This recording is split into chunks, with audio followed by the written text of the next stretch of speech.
नमस्कार, मैं हूँ हेमंत चढ़ार और आप देख रहे हैं मध्य प्रदेश का number 1 news channel the Bahujan news Damoh MP. चलिए अब देखते हैं दमोह और मध्य प्रदेश की सभी मुख्य खबरें फटाफट अंदाज में।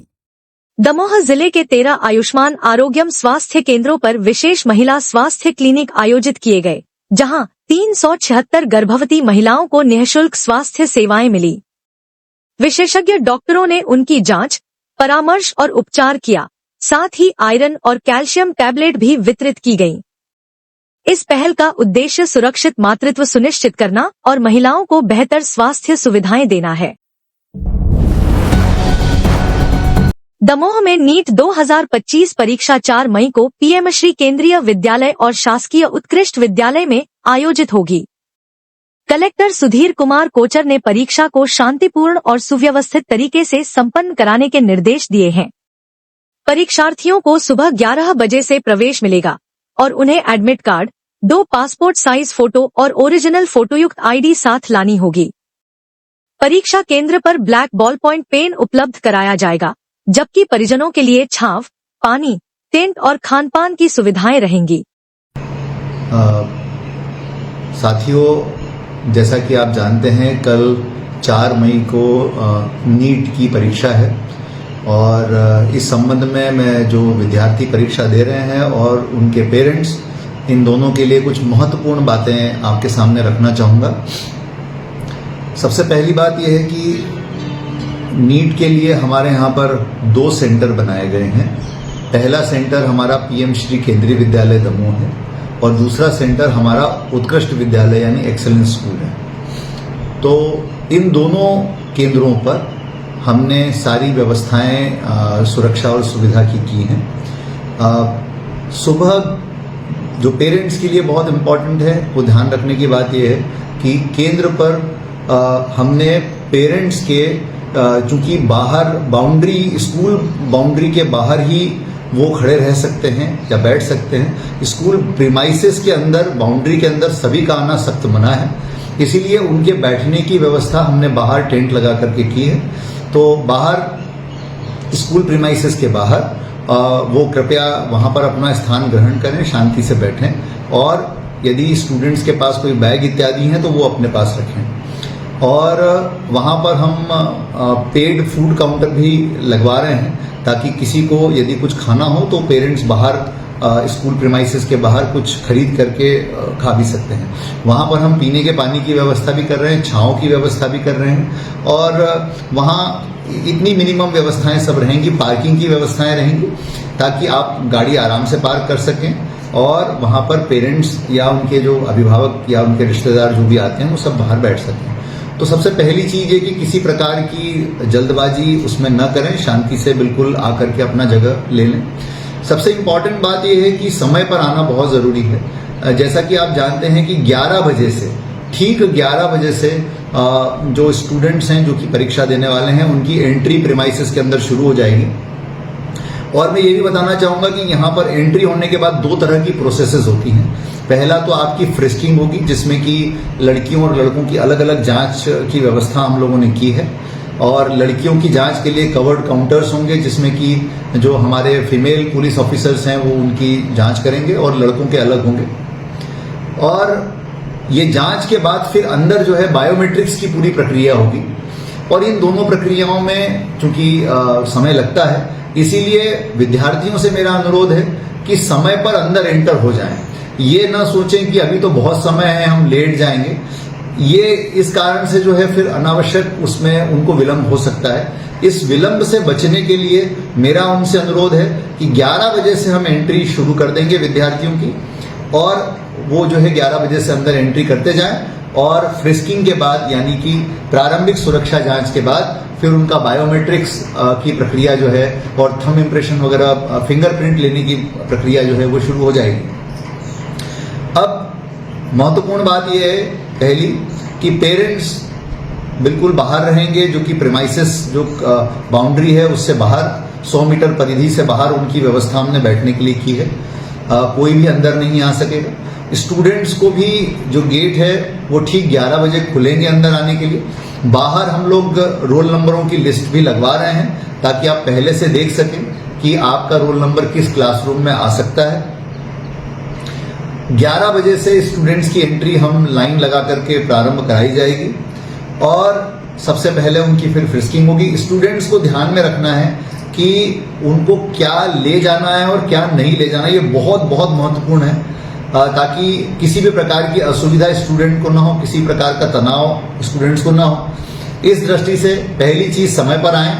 यदि ठीक 11 बजे आकर के एंट्री शुरू कर देते तो ये बहुत ही अच्छी बात है। और दूसरी चीज, आपके साथ आपको क्या लेकर के आना है, ध्यान से सुन लें कि क्या लेकर के आना है। पहली चीज, आपको जो है पोस्ट कार्ड साइज जो आपका फोटोग्राफ होता है वो आपके जो एडमिट कार्ड पर एक लगा करके लेके आना है। इसके अलावा 2 पासपोर्ट साइज के फोटो, तो देखिए 2 अलग अलग तरह के फोटोग्राफ्स हैं। एक फोटो है पोस्ट कार्ड साइज फोटो जो कि आपके एडमिट कार्ड पे लगेगा, और 2 पासपोर्ट साइज फोटो लेकर के आने हैं। इस प्रकार से 2, पहला एक एडमिट कार्ड पे लगेगा, दूसरा जो है आपकी अटेंडेंस शीट के ऊपर लगेगा। तो ये 2 आपको पासपोर्ट साइज फोटोग्राफ लेकर के आने हैं।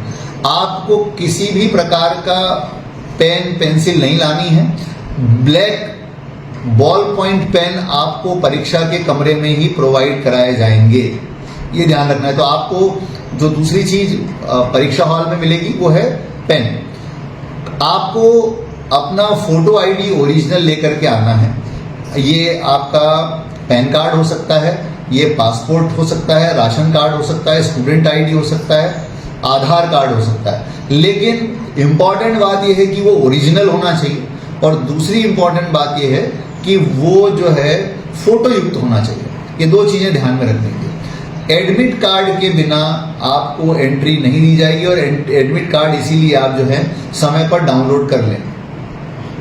अब इंपॉर्टेंट बात यह है कि 1:30 बजे के बाद जो है एंट्री बिल्कुल अलाउड नहीं होगी, तो ये भी आपको ध्यान में रखना है। और 2 बजे से आपका पेपर शुरू हो जाएगा। इन सब चीजों को ध्यान में रखते हुए समय पर अंदर जाने का प्रयास करें। ऐसा ना हो कि बाहर डाल लिया जाए और फिर हड़बड़ाहट में अंदर जो है सारी प्रक्रियाओं को करने की हम चेष्टा करें, तो और उसमें फिर पैनिक उत्पन्न हो। तो जरूरी है कि बच्चे समय पर एंटर हो जाएं, और लाना आपको केवल आपके पासपोर्ट साइज फोटोग्राफ्स हैं, एक एडमिट कार्ड के लिए, एक अटेंडेंस शीट के लिए, और एक पोस्ट कार्ड साइज फोटोग्राफ जो कि एडमिट कार्ड पे चिपक जाएगा। इसके अलावा आपको लाना है आपका फोटो युक्त आईडी जो कि ओरिजिनल होना चाहिए। वो आधार कार्ड हो सकता है, पासपोर्ट हो सकता है, स्टूडेंट आईडी हो सकता है, राशन कार्ड हो सकता है, पैन कार्ड हो सकता है, विद फोटोग्राफ होना चाहिए, ओरिजिनल होना चाहिए। अब आपको क्या नहीं लाना है, ये बहुत बहुत इंपॉर्टेंट है, इसको ध्यान से सुन लें। बिल्कुल भी ऐसे कोई आइटम लेकर के ना आए, क्योंकि ये आइटम बिल्कुल अलग करा दिए जाएंगे जब शुरुआती आपकी एंट्री होगी तभी। पहली बात, आपको दमोह के बांदकपुर धाम में 300 वर्ष पुरानी बावड़ी का जीर्णोद्धार जलगंगा संवर्धन अभियान के तहत शुरू किया गया है। कलेक्टर सुधीर कुमार कोचर के नेतृत्व में स्वच्छता और श्रमदान कार्यक्रम आयोजित किया गया, जिसमें सामाजिक संगठनों, विद्यालयों और ग्राम पंचायत ने सहयोग दिया। 4 मई को पुनः श्रमदान किया जाएगा और जल्द ही रंगरोगन व सौंदर्यीकरण कार्य भी प्रारंभ होगा।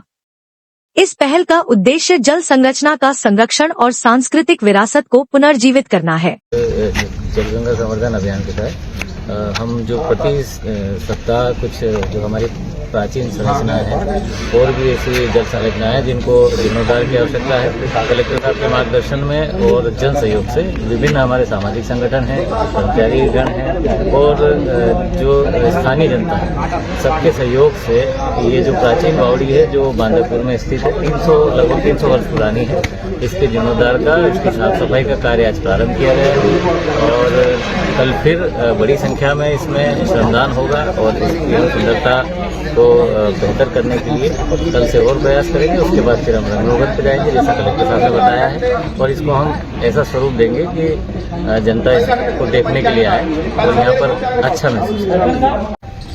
आज निश्चय ही बहुत खुशी का विषय है कि बांदकपुर स्थित जो हमारी प्राचीन बावड़ी है, आज जलगंगा संवर्धन अभियान के अंतर्गत उस बावड़ी के जीर्णोद्धार का संकल्प स्थानीय बांदकपुर वासियों ने और दमोह वासियों ने लिया है, और उसी की परिणति है कि हमारे सीओ जिला पंचायत के नेतृत्व में हमारे जन अभियान परिषद के कार्यकारी अधिकारी के नेतृत्व में सारे लोग जो जिसमें छात्र सर्व कल्याण समिति, मत करो ना यार की टीम, हमारे पत्रकार बंधु, हमारे जनपद जिला पंचायत, जनपद पंचायत और ग्राम पंचायत के सरपंच जी और उनकी पूरी टीम और ग्रामवासी, बांदकपुर ट्रस्ट से जुड़े हुए लोग, सभी लोग और हमारे यहाँ के विद्यालय में पढ़ने वाले सभी विद्यार्थी, इन सभी ने और हमारी आंगनवाड़ी कार्यकर्ता सहायिका बहनें और सभी ने ग्रामवासियों ने मिल करके और आज जो है 2 घंटे यहाँ पर श्रमदान किया है। एक चारों तरफ एक खुशी और हर्ष का लहर है कि एक प्राचीन बावड़ी जो है फिर से उसका जीर्णोद्धार हो रहा है। कल भी यही कार्यक्रम यहाँ पर आयोजित किया गया है, जिसमें कल का जो हमारा साप्ताहिक कार्यक्रम दमोह का होता है उसको भी हमने कल यहाँ पर शिफ्ट किया है। तो दमोह से भी लोग जो है यहाँ पर आएंगे और श्रमदान करेंगे। तो कल लगभग 150 से 200 लोग यहाँ पर श्रमदान के लिए उपस्थित होंगे और इस श्रमदान के बाद परसों से इस बावड़ी के रंग रोगन और जीर्णोद्धार का काम हम शुरू करा देंगे और हमारा प्रयास रहेगा कि माननीय मुख्यमंत्री जी का अवलोकन इस बावड़ी को उनको कराया जाए। और हमारे जो जलदूत हैं उन जलदूतों को मैं धन्यवाद देता हूं सबको। हमारे जल योगी जो हमारे यहाँ के दाहिया जी हैं जो थाने बांदकपुर थाने में पोस्टेड हैं, इसके अलावा ग्राम के 2 और जल योगी हैं जिन्होंने आज जल योग करके यहाँ पर दिखाया। सभी का साधुवाद, धन्यवाद। और आप सबके सहयोग से ये प्राचीन बावड़ियों का जीर्णोद्धार कार्यक्रम जो है एक नई जल क्रांति के रूप में प्रदेश और देश में छाए, यही शुभकामना के साथ मैं आप सबको बहुत धन्यवाद देता हूँ। बांदकपुर में 100 करोड़ रुपए की लागत से भगवान जागेश्वरनाथ कॉरिडोर का निर्माण किया जाएगा। मुख्यमंत्री डॉक्टर मोहन यादव 9 मई को इसका भूमि पूजन करेंगे। संस्कृति राज्य मंत्री धर्मेंद्र सिंह, सांसद राहुल सिंह लोधी और विधायक जयंत मलैया ने स्थल का निरीक्षण किया। यह कॉरिडोर धार्मिक पर्यटन को बढ़ावा देगा और बांदकपुर को नई पहचान दिलाएगा। खरगोन में शिक्षा के मंदिर में महिला प्राचार्य और शिक्षिका ही मर्यादा भूले, स्कूल में सड़क पर मारपीट की तरह भिड़े। शासकीय एकलव्य आदर्श आवासीय विद्यालय में प्राचार्य और लाइब्रेरियन के बीच मारपीट। प्राचार्य ने टीचर को एक नहीं जड़े कई थप्पड़, चोटी पकड़कर दीवार पर दचका, मोबाइल भी तोड़ा। जमकर हुई झूमाझटकी। कलेक्टर के आदेश पर सहायक आयुक्त आदिवासी विकास विभाग ने प्राचार्य और लाइब्रेरियन को तत्काल हटाया।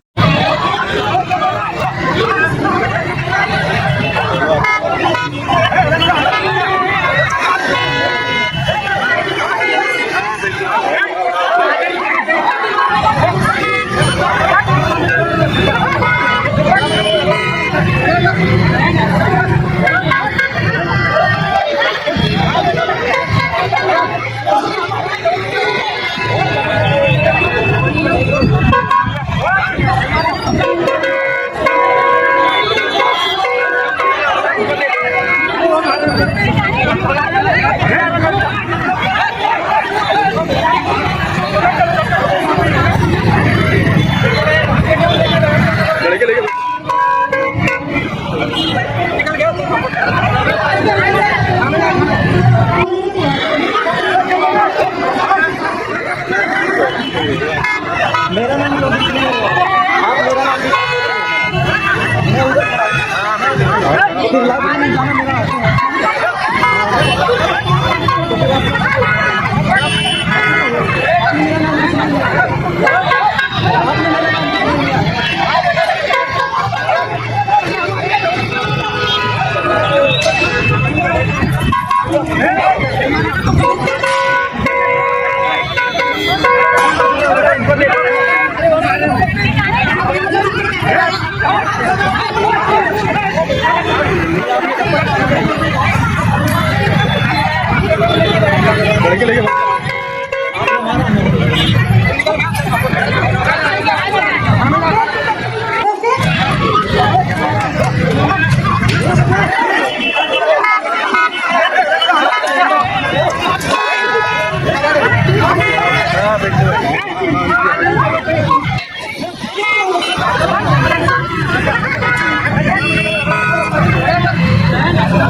अरे